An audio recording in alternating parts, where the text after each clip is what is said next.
Senhor, te adorar com tudo que eu sou, te render. Glória e aleluia. Aleluia. Aleluia.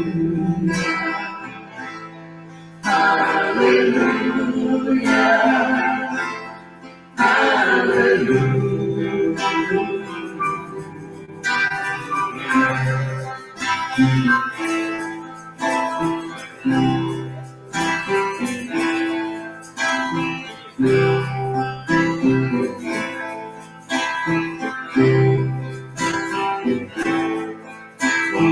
Quantas ninguém derrubar, ante eu saio, pois tu és refúgio, ó Deus. E não importa onde estiver, no vale ou no monte, adorarei a ti, eu canto glória e aleluia. Aleluia, aleluia, aleluia, aleluia.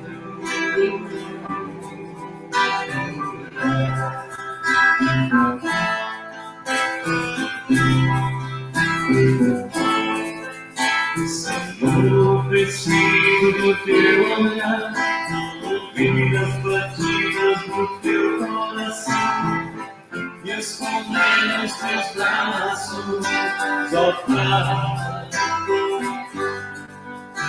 toda minha alma deseja a ti, junto com os anjos cantarei, tu és santo exaltado, aleluia. Aleluia, aleluia,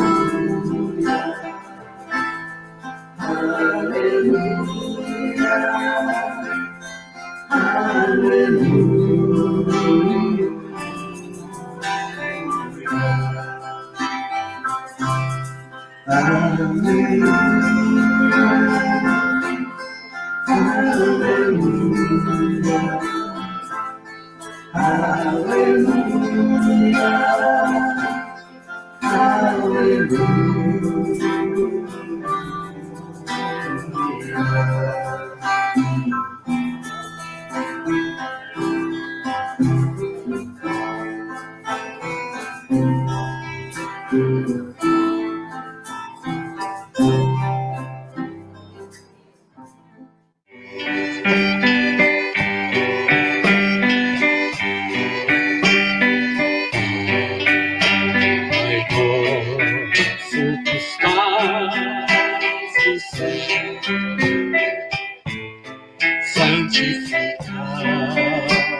seja feita a tua vontade. Pai, meu Pai do céu, eu quase me esqueci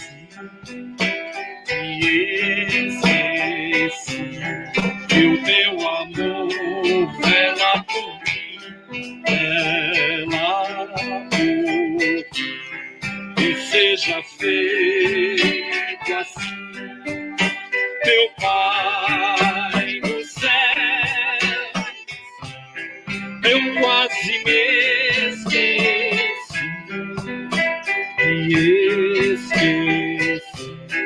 que o teu amor vela por mim, que seja feito assim.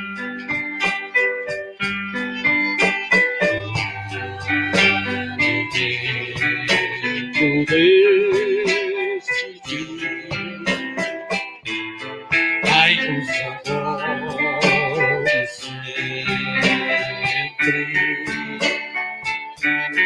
e perdoai as nossas ofensas, como nós hoje perdoamos.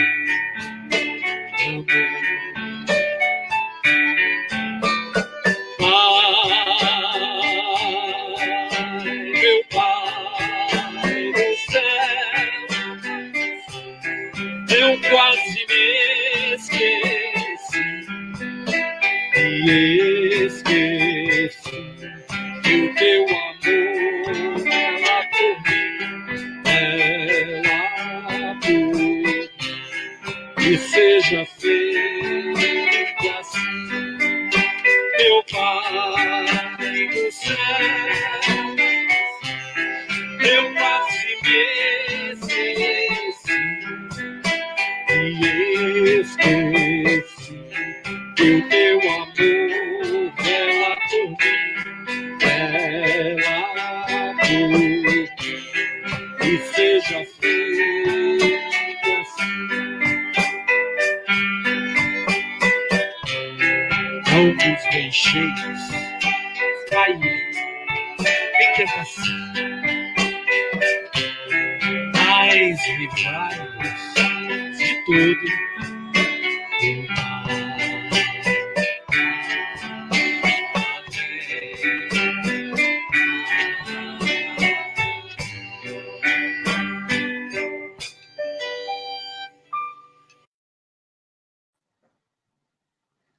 Boa noite a todos.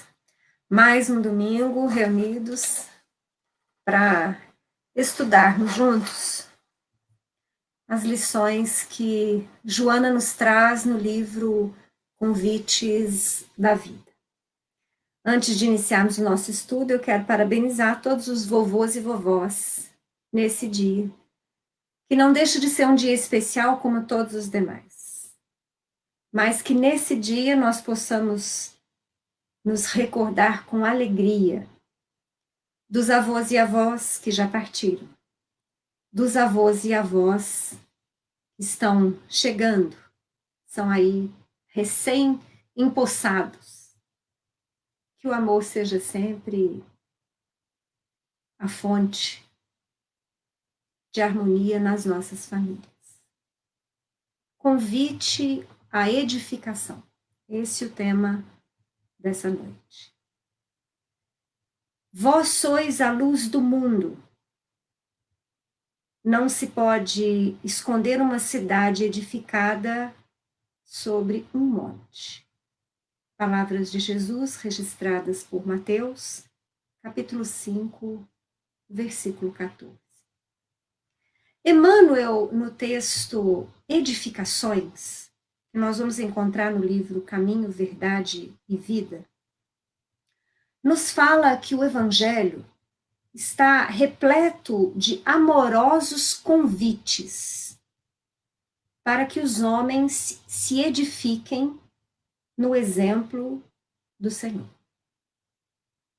E nos diz ainda, Emmanuel, que nós temos alguma dificuldade de entender a necessidade dessa construção em nós mesmos. Diz-nos ele que grande parte dos aprendizes gastam um tempo muito grande prestando atenção na edificação do outro, se esquecendo da edificação que lhe compete.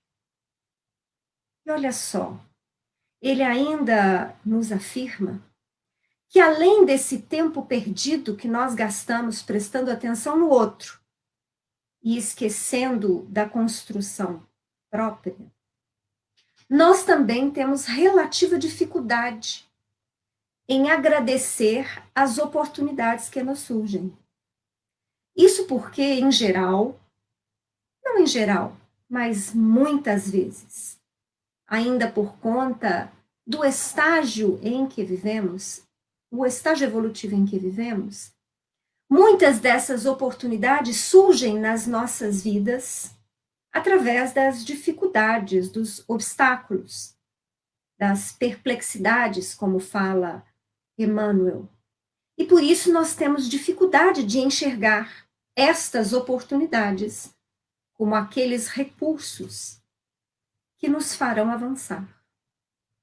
É muito interessante porque hoje nós discutíamos no meu estudo familiar aqui em casa a questão do sofrimento. Também num comentário de Emmanuel, em que nós temos muita dificuldade de sofrer aprendendo. Aliás, de enfrentar a dor aprendendo, ao invés de sofrer inutilmente. É muito interessante esse raciocínio. Porque durante muitos séculos nós perdemos um tempo precioso, acreditando que somente o sofrer nos levaria à santificação. Ou seja, que bastaria que nós sofrêssemos, que nosso corpo sofresse muito para que nós pudéssemos ser espíritos de luz, pudéssemos ascender à luz, ao reino de Jesus. Havia toda uma dificuldade de entendimento, mas hoje nós espíritas, esclarecidos pelos nossos benfeitores espirituais acerca da mensagem de Jesus, nós já compreendemos suficientemente que este reino de Deus em nós não é algo exterior, é algo que nós precisamos concretizar no nosso íntimo.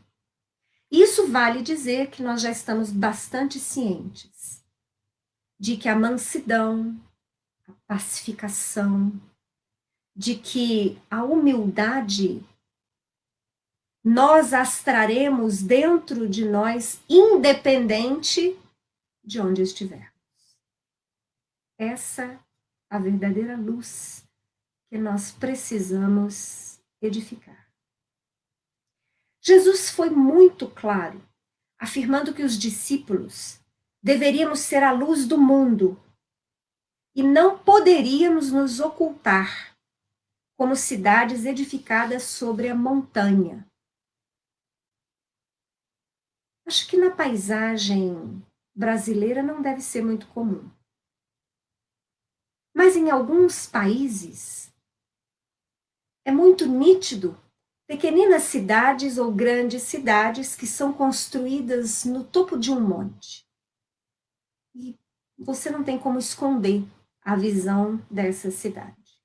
Então Jesus fala que a nossa luz deve ser assim, que ela deve brilhar como uma cidade construída sobre a montanha.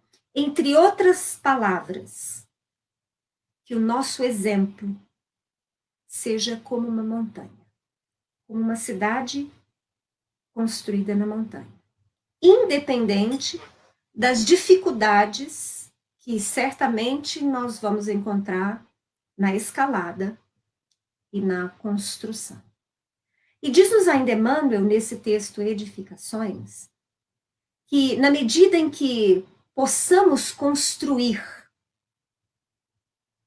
essa existência, essa exemplificação cristã nas nossas vidas, nenhuma tormenta vai derrubar. Nenhuma pedrada vai atingir a força da nossa construção. Diz mesmo que se porventura em algum momento da nossa vida nós nos sentirmos dilacerados, fragmentados, mesmo assim, os nossos fragmentos, quer dizer, os nossos pequeninos exemplos, serão como rastilhos de luz, segundo Emmanuel, que vão se espalhar por toda parte. Porque foi assim, diz ele, que os primeiros mártires do cristianismo semearam a fé. E a gente pode ver isso nitidamente. Em livros como Ave Cristo, há 2000 anos, 50 anos depois, Renúncia, quantos livros? Nós vamos perceber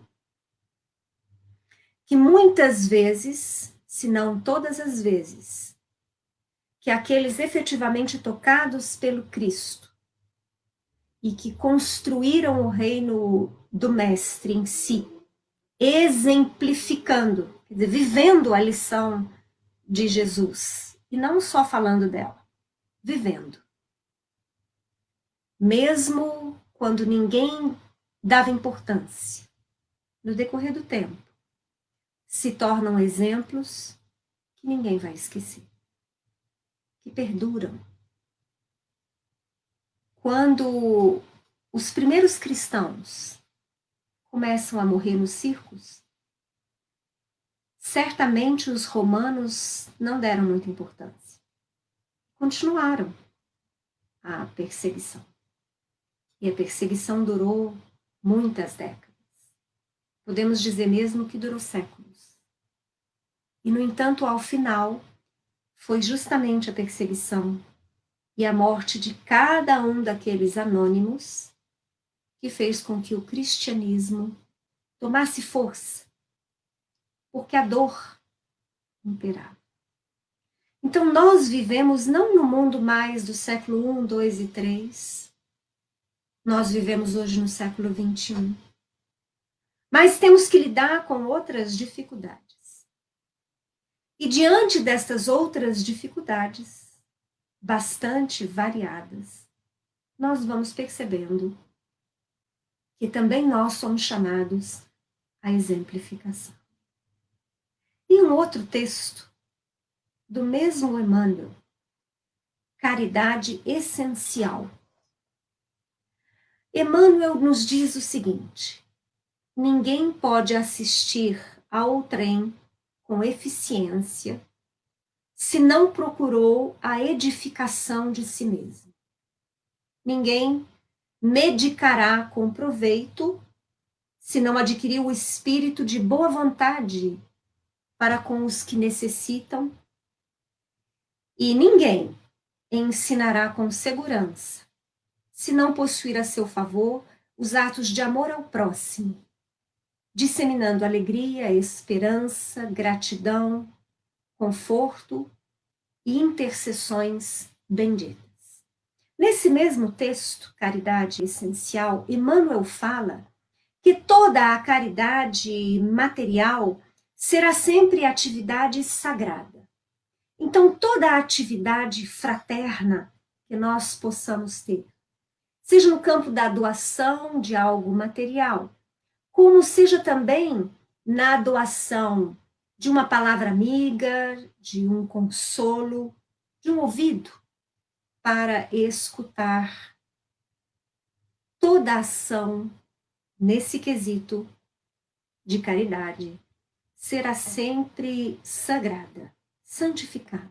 Mas, diz o instrutor, antes que nossos atos se exteriorizem, importa atentarmos para a caridade essencial. E qual seria essa caridade essencial? Segundo Emmanuel, caridade essencial é a caridade de pensarmos, de falarmos, de agirmos segundo os ensinamentos de Jesus. Eis a nossa edificação. A caridade de vivermos verdadeiramente nele, para que ele viva em nós.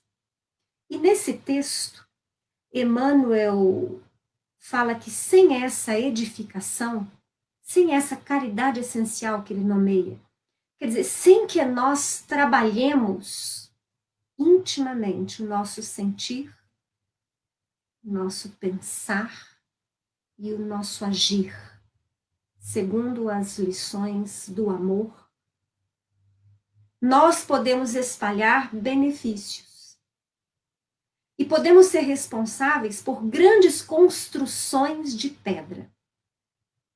Mas, dentro de nós, nos supremos testemunhos na fé, estaremos vazios e desolados, como mendigos de luz.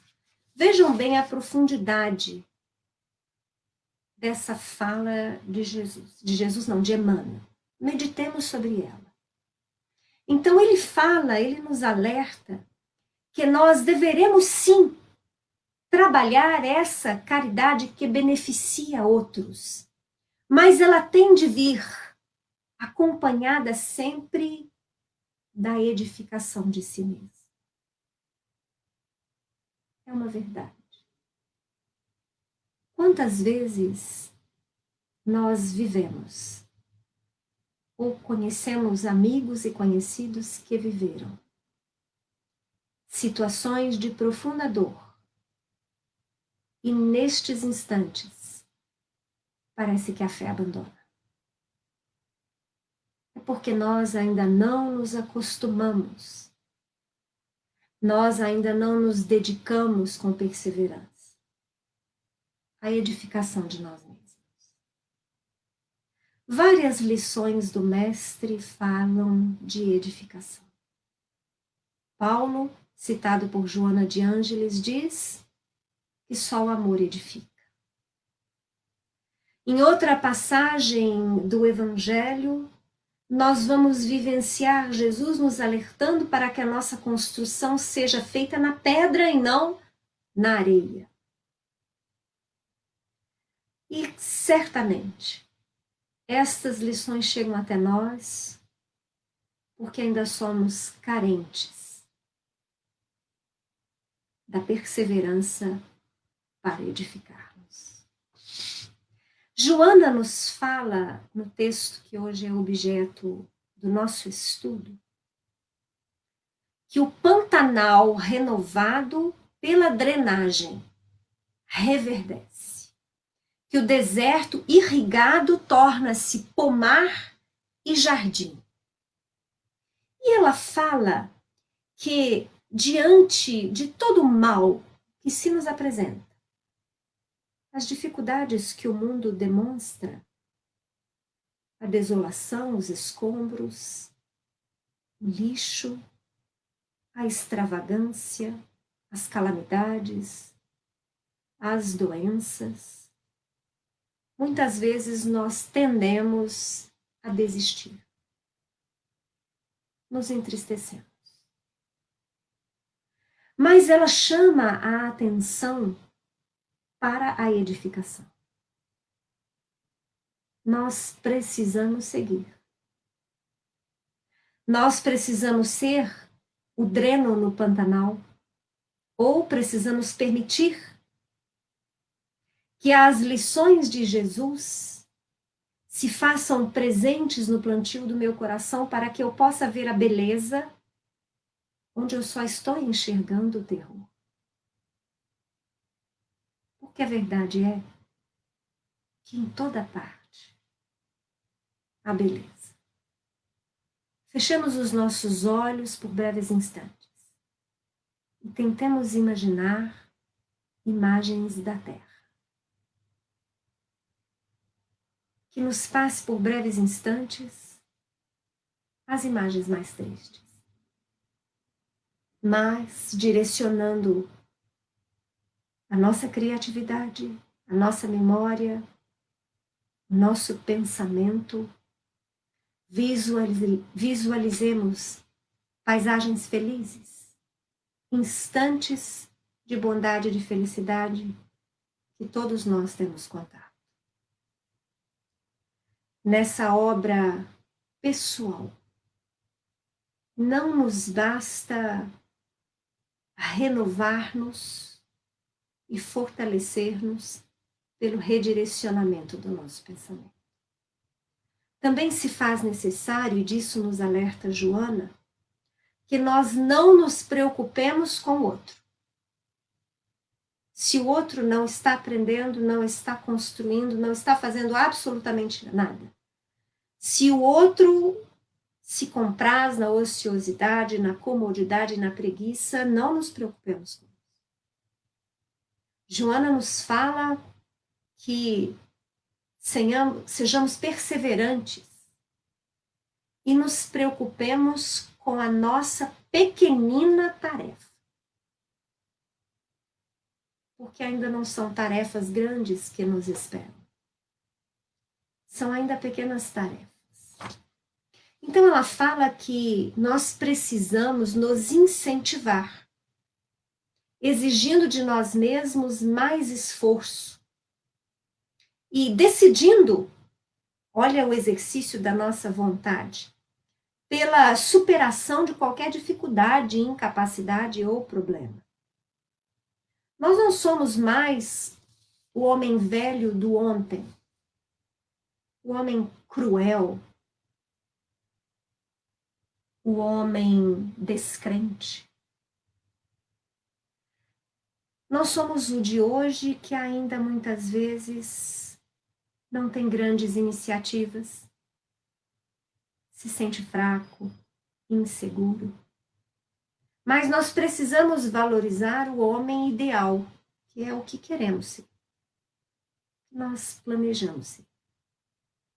E nos empenhando nesse ideal, que nós possamos cuidar dessa construção. Que nós nos recordemos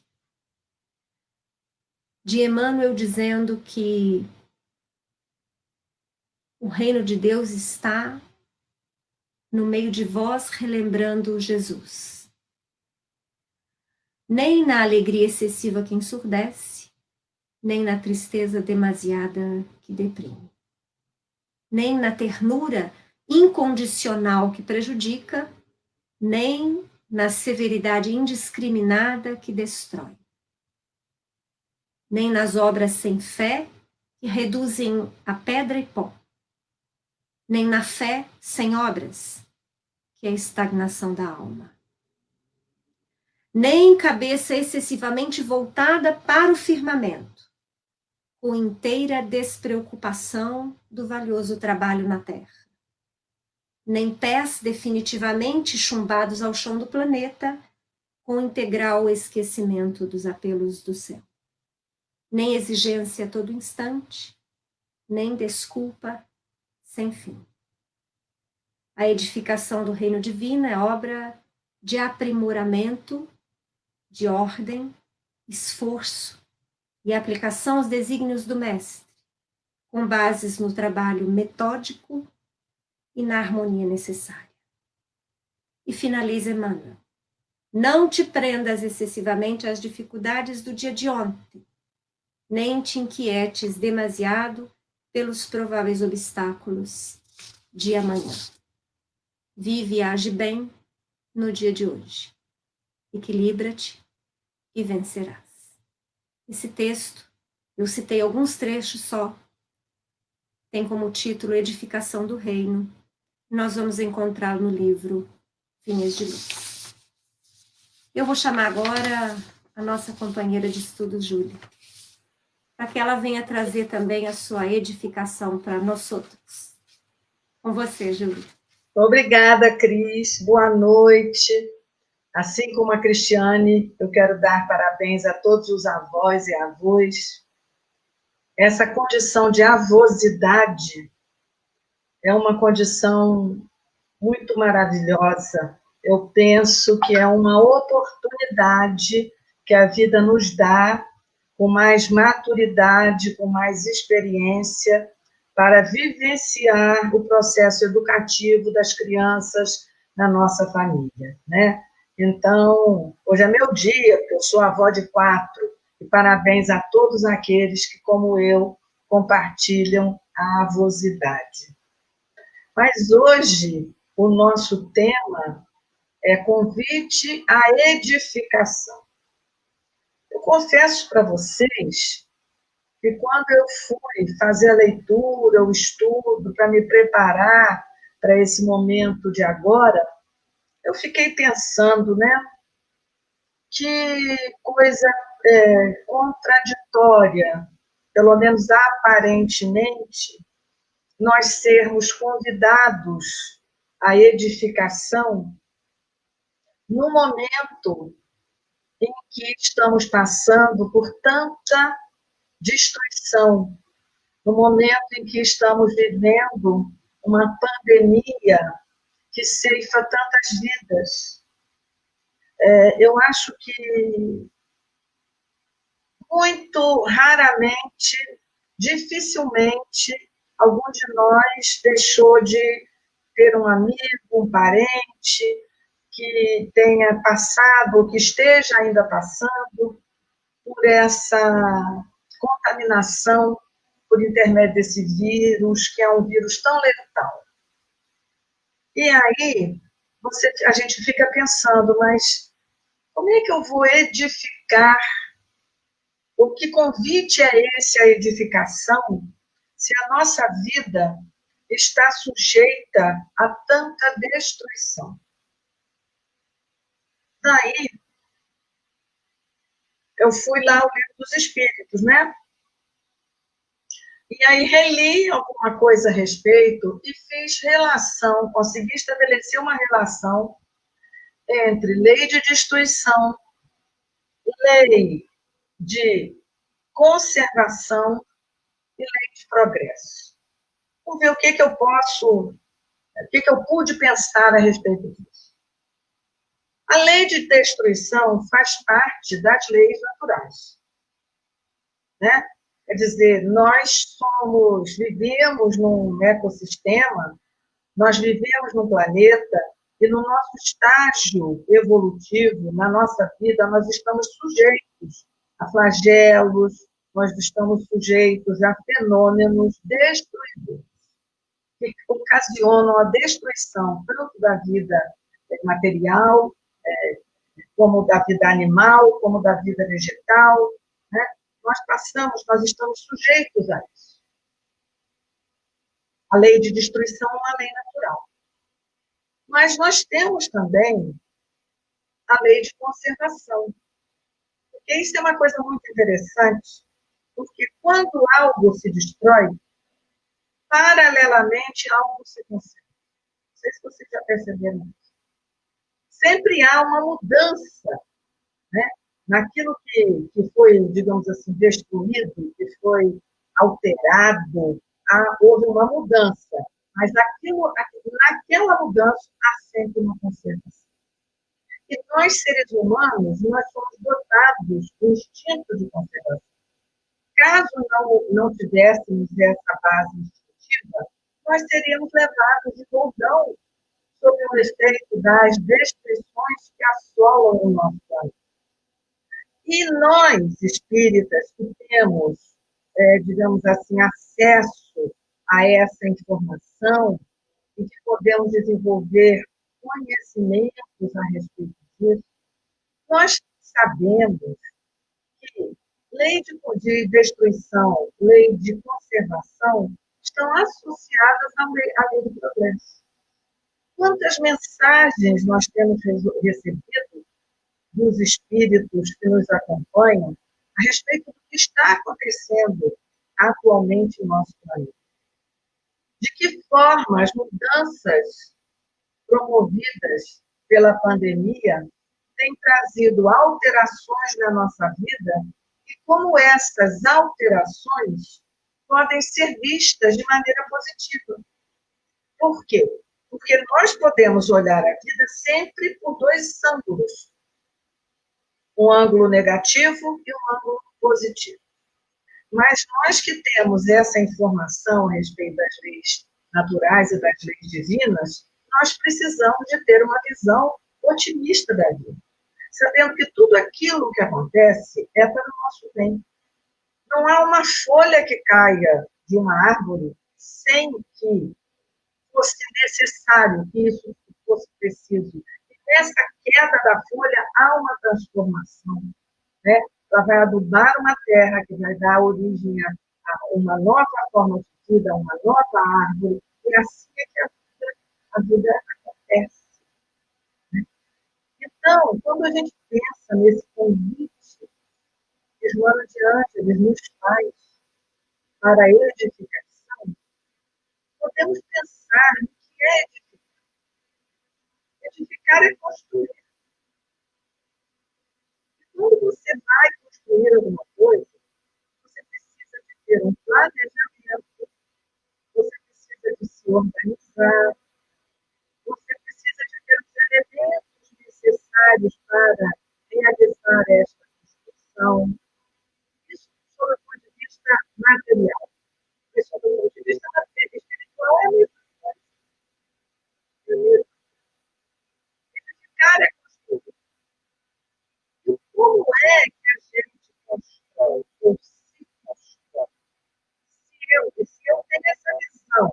de que o progresso é uma lei, e de que o destino de todos nós é a perfeição e a felicidade, ser um planejamento e organizar, né, o edificar, né,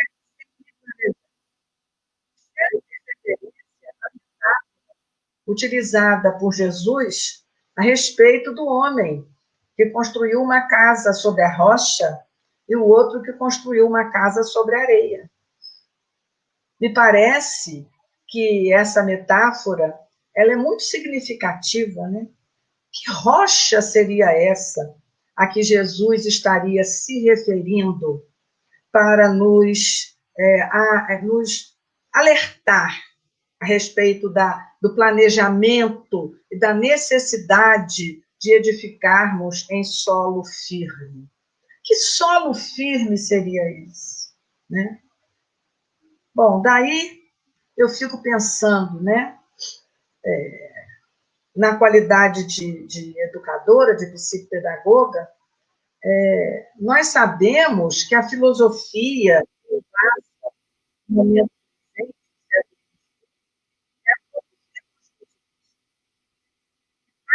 de que o ser humano se constrói,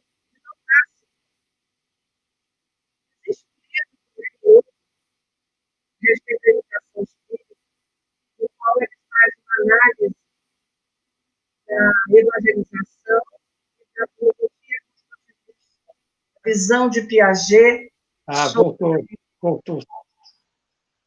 Sim, Fred? Júlia, Sim. teu som está picado. Está picado? Então deve ser a internet que não está boa, Fred. Vai. Você Deve entrar. ser a internet que não está boa. Melhorou? Agora acho que melhorou. Vamos lá. Tá. Bom, se vocês não estiverem me ouvindo, você me interrompe, tá, Marina?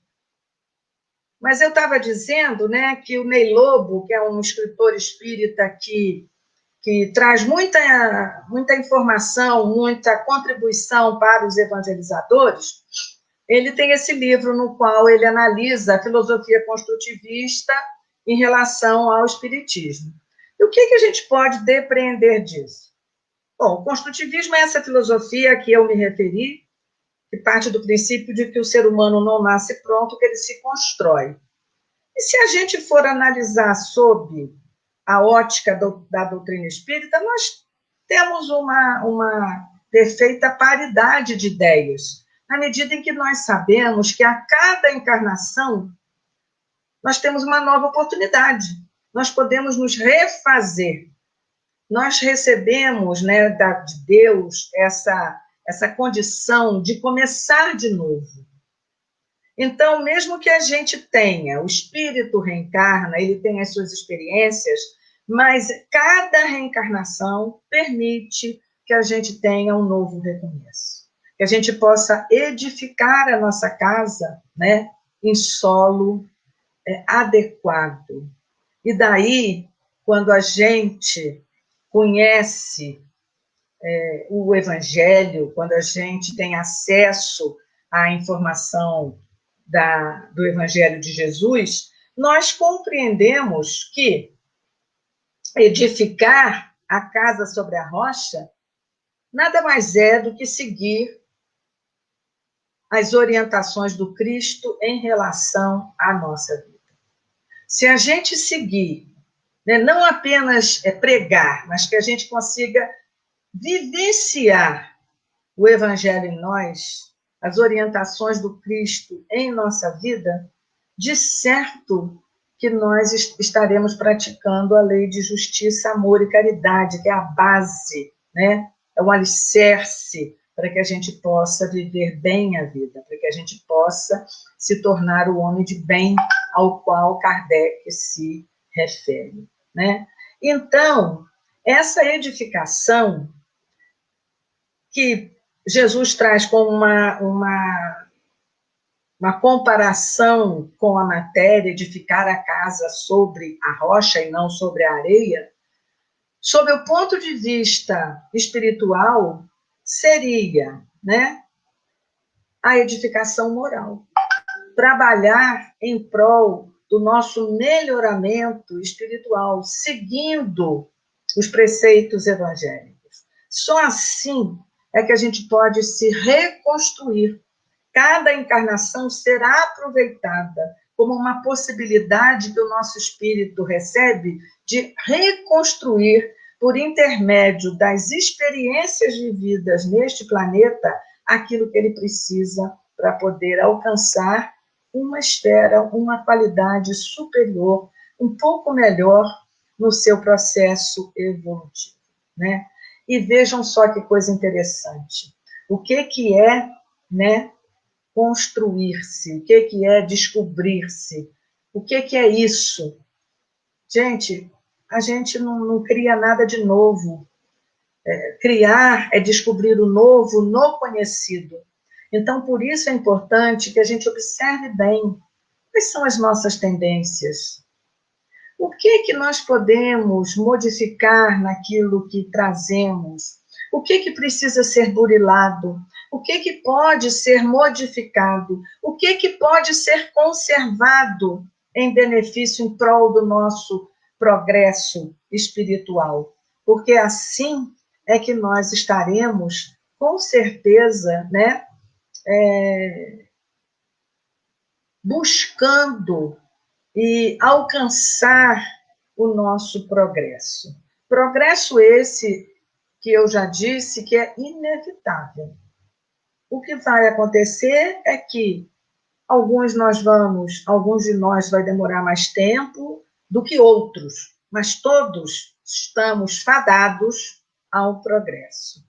Então, por mais que passemos por momentos como este momento tão difícil pelo qual estamos passando, com essa pandemia, com tantas mortes, com tantas dificuldades. Apesar de tudo isso, nós temos que ter fé, sabendo que essas situações, elas são necessárias para que a gente possa aprender, né? Que o aprendizado é fundamental para o nosso progresso, e que o nosso progresso advém daquele conhecimento que nós temos do Evangelho de Jesus, e não apenas do conhecimento, mas da vivência, principalmente da vivência do amor e da caridade. Essa seria, digamos assim, a mensagem que eu poderia trazer para vocês na noite de hoje. Muito obrigada, fiquem com Deus, boa noite a todos. E vamos ao nosso amigo Frederico Aze. Boa noite, companheiros. Edificar significa trocar, mudar de expectativas. Ao invés de arrastar a cruz, tomá-la sobre os nossos ombros. Ao invés de empurrar o carro, tomá-lo sobre os nossos ombros e puxá-lo, ao invés de arrastá-lo. Edificar é ter uma atitude de positividade diante de si mesmo e diante da vida como um todo. Acreditar e empreender. Empreender nas suas atitudes, expectativas, canalizá-las no sentido exclusivo do bem, da paciência, do amor, da misericórdia, da compaixão, da humildade, da vivência plena, da justiça, o respeito aos semelhantes, aos seus direitos, e empreender quanto personagem do mundo a favor do mundo. Nós estamos vivendo justamente esta época. Não basta mais a nossa consciência o meramente assistir, aplaudir ou então apupar. Nós somos responsáveis, primeiro, pela presença que nós fazemos no mundo, que deve ser agradável, convidativa, estimulante, incentivadora para todos que conosco convivem. E depois, fazer aquilo que pudermos, ainda que na singeleza do espaço que ocupamos, em favor de uma vida melhor na comunidade, na nação e no mundo. Está no tempo, e o Espiritismo nos apetrecha de conhecimento, de a cada dia nos perguntarmos qual é a contribuição que posso legar ao mundo.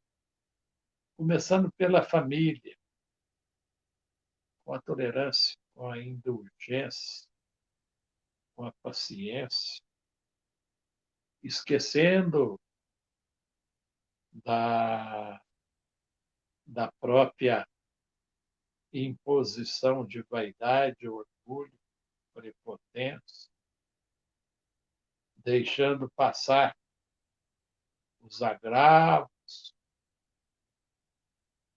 os ferimentos, sendo um agente pacificador desde o ambiente doméstico,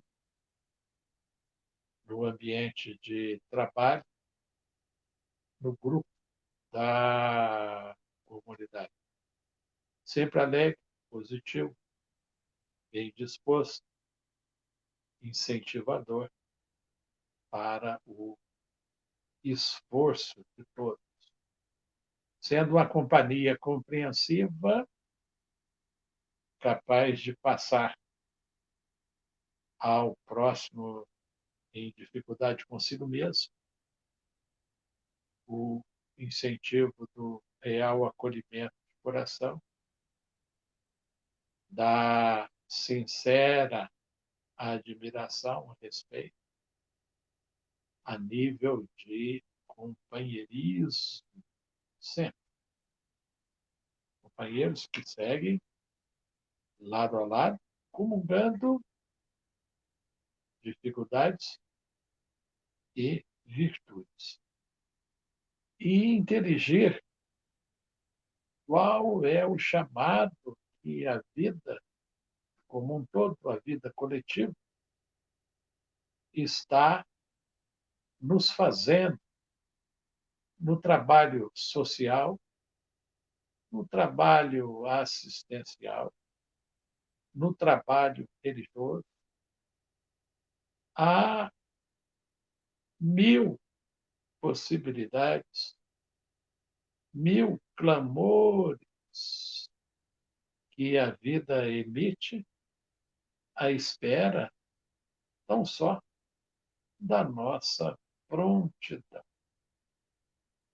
Quantas e quantas vezes distraídos com os pequenos problemas, digo pequenos problemas, esses do tempo, que se esvai e que faz tudo perder o significado que agora lhes damos. E deixando de realizar a potência divina que existe em nós. Ora, estamos aqui para quê? Senão para fazer irradiar, expandir-se a nossa luz. Nós não estamos aqui para nos fazermos mais e mais coitadinhos, não. Estamos no mundo tendo uma oportunidade de exercitar, de manifestar a nossa capacidade interior de trabalho em favor do bem, em favor da vida. Que, por sinal, é a única via para curar as nossas imperfeições. Olhe o mandamento divino: misericórdia quer, não sacrifício. O que é a misericórdia? Se não deixar o coração se compadecer das necessidades daqueles que seguem ao nosso lado, das necessidades do mundo, e então se desdobrar, se abnegar, se devotar, trabalhando com lucidez e determinação em favor da edificação. Primeiro, pessoal, do outro e do mundo. Não há mais por que nós passarmos pela vida como espectadores. Nós estamos aqui para vestir o macacão, calçar as botinas, colocar o capacete, como Paulo já nos falava, e empreendermos com intencionalidade, com clareza de entendimento e propósito, a nossa oportunidade. Sairmos da condição de assistidos e passarmos à condição de assistente na família, na escola, no trabalho, na sociedade como um todo. Darmos o testemunho da vigilância pessoal para não mais mancharmos o horizonte da humanidade, os nossos clamores, os nossos ressentimentos, as nossas mágoas, as nossas tristezas, os desânimos, queixumes, e nos colocarmos silenciosos, moderados, dispostos e disponíveis para a edificação do mundo. É a única via, o único caminho. Os assistidos continuam como carentes, enquanto estivermos precisando de assistência, somos assistidos. Aqueles que têm que serem cuidados. Agora, o convite é passarmos a uma condição que nós ainda não temos. Ao invés de expectarmos, nos oferecermos de maneira clara, determinada, achando o lugar e usar, e muito, para contribuirmos com a existência. Bem definido. Já ao levantarmos, tendo isso bem definido, desde a manhã até a noite, superando as contrariedades, as adversidades, sempre alimentados por esse propósito luminoso de estarmos aqui para ser, para amar e para servir. As duas bandeiras que devem motivar todos os nossos instantes. Eis o que os nossos mentores têm nos trazido, nos informado, esperando o nosso despertar.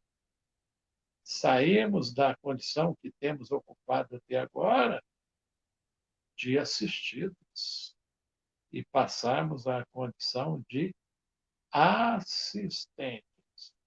E olhe que essa posição é a posição que se retroalimenta.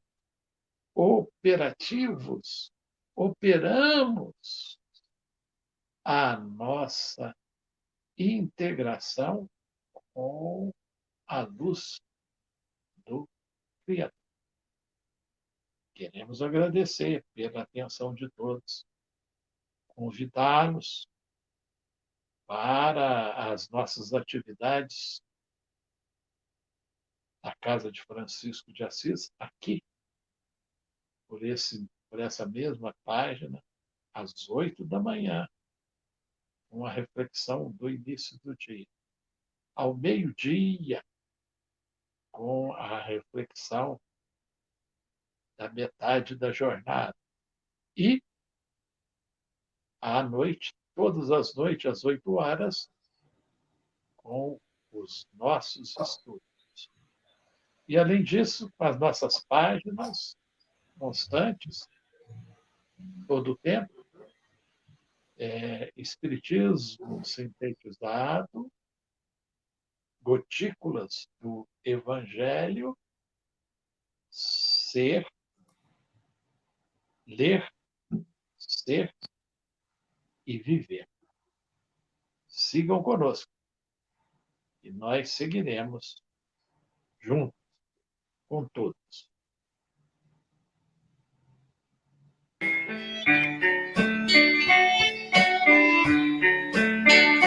Tem o sol, tem o mar, tem o brilho das estrelas. Tudo isso não tem valor sem ter você. Sem você, nem o som, a mais linda melodia, nem os versos desta canção que não falei. Nem o perfume de todas as rosas é igual a doce presença do seu amor. O amor estava aqui, mas eu nunca saberia o que um dia se revelou quando te vi.